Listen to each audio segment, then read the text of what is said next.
बाकियों की दस्तार किसी आलिम ने की, किसी सूफी ने की, लेकिन ये भैंसों को चारा डालने वाला जब आया तो मुहद्दिस आदम ने फरमाया पगड़ी के बाल को कोई हाथ ना लगाए, ये सारी दस्तार मैंने करनी है। और फरमाते हैं हजरत बाल भी देते जाते थे और आंसू भी बहाते जाते थे, माथा भी चूमते थे और फरमाते थे दस्तार के बाद चला तो नहीं जाएगा यार, मुझे तो इबादत भी नहीं रह गई, मुझे तो चाबियों को भी नहीं पता कौन सी कहाँ रहती है, जाएगा तो नहीं तू? तो रो पड़ा, कहने लगा सोनिया जाए तो वो जिसके पल्ले कुछ है हो, आता जाता तो है कुछ नहीं, मुझे किसने रखना है, मैंने कहाँ जाना है, इधर कहाँ तो इधर ही रहूँगा। वो उस तालिब इल्म के सारे उस्ताद भाई कहते हैं उसने दस्तार कराई, पढ़ा पढ़ाया कुछ नहीं, पर जो मसला अड़ जाता था ना, वो जो अड़ जाता था ना, वो जाके उससे पूछते थे तो किताबें खोलने की ज़रूरत नहीं पड़ती थी। हज़रत बिलाल हबशी कभी सिपा सालार बने थे किसी जंग में, किसी सूबे के गवर्नर बने हो? बोलो तो सही यार। उनका तारुफ क्या था?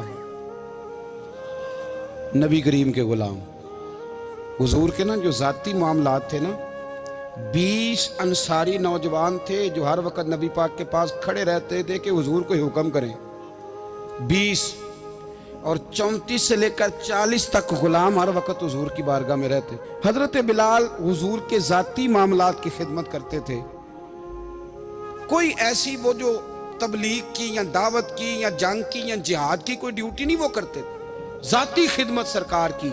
हजरत उमर फारूक वो शख्स हैं कि जिन्होंने कभी किसी बंदे को खातर में नहीं लाए हो, लेकिन जब हजरत बिलाल आते थे ना तो जनाब उमर उठ के खड़े होते थे, कुर्सी छोड़ते थे और फिर एक नारा लगाते थे, कहते थे या बिलाल अंता सैयदुना, बिलाल तू हमारा सरदार है यार, तू हमारा।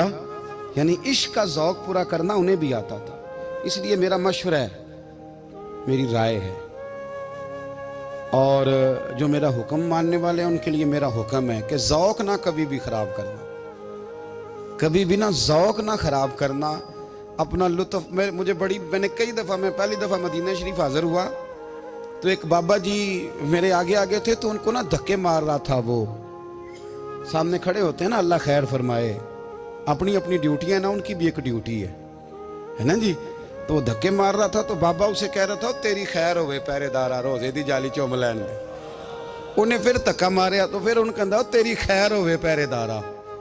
मैंने, वो बिल्कुल अनपढ़ बाबा जी थे, पर मुझे उन्होंने बहुत बड़ी बात समझा दी, मैंने उनसे बड़ा सीखा, मिंबर पे जिक्र कर रहा हूँ।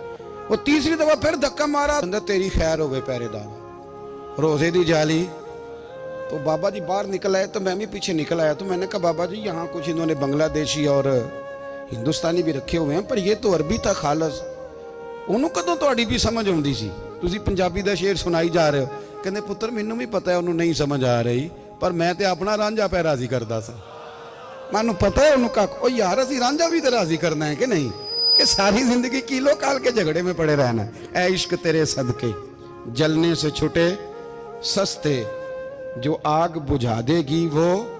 और एक जगह पे आला हजरत कहते हैं जान दे दी वादा-ए दीदार पर, हमने जान दे दी। हाँ, खाली उसने वादा किया था कि आऊँगा, आया नहीं था, पर जान हमने पहले दे दी।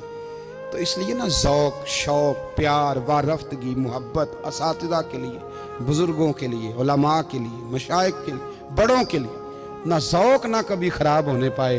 अल्लाह आपको सलामत रखे। और कुछ दुआएं मैंने दे दी हैं, कुछ अल्लाह जानता है मेरे दिल में है, वो मैं देता रहता हूँ। अल्लाह आपको हमेशा शाद व आबाद फरमाए।